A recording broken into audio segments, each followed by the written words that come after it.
Sa umaabot nga paglingkod ni President-elect Ferdinand Bongbong Marcos Jr. karong Hunyo 30, pag-uusab ang mga membro sa iyang gabinete. Usa sa mga napilian, mao si Liloan Mayor Cristina Garcia Frasco, isip secretary sa Department of Tourism. Personal nga gitawagan ni Marcos si Frasco ug human siya mikonsulta sa iyang pamilya, ilabi na sa iyang inahan nga si Gobernador Juan Garcia, nakahukom si Frasco nga dawaton kini. Gikalipay ni Gobernador Garcia ug sa ubang mga opisyalis dinhi sa reyon ug mga leader sa business sector ang pagkatudlo kang Frasco. So as a mother, I am very, very proud of her for having been trusted by President-elect Bongbong Marcos to head the tourism department as secretary.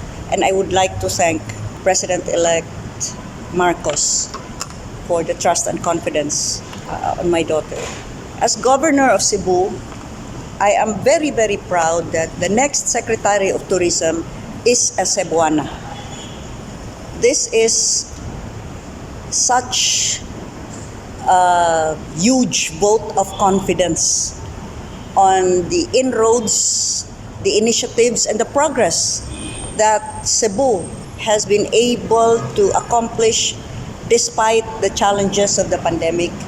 Nagtuo si Gobernador Garcia nga adunay igong katakos ug kahanas ang iyang anak nga mugunit sa maong posisyon.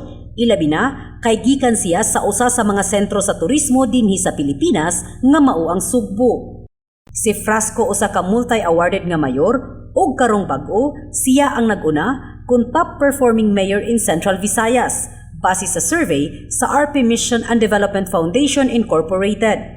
Atul sa iyang pamunuan, nakahakot usab og awards si Frasco ug ang lungsod sa Liloan sama sa Presidential Lingkod Bayan Award, Top Model Town and Country Award, Commission on Audit's Highest Rating ug uban pa tungod sa iyang epektibo nga sistema ug mga polisiya nga iyang gipatuman.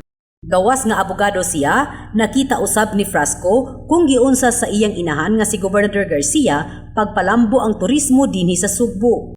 You know, I will not be a meddling mother nor a meddling governor.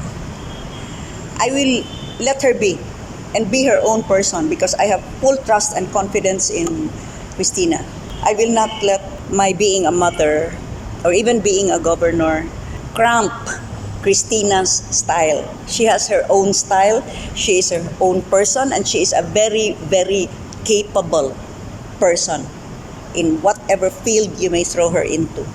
Gihangop usab sa mga opisyalis dinhi sa Sugbo ug sa business sector ang pagkapili sa usa ka Sugboanon. Sama nila ni Tourism Regional Director Shalimar Tamano, PCCI Visayas Regional Governor Melanie Nang ug Cebu Chamber of Commerce President Charles Kenneth Co. Katrina Kovalik, Balita sa Sugbo.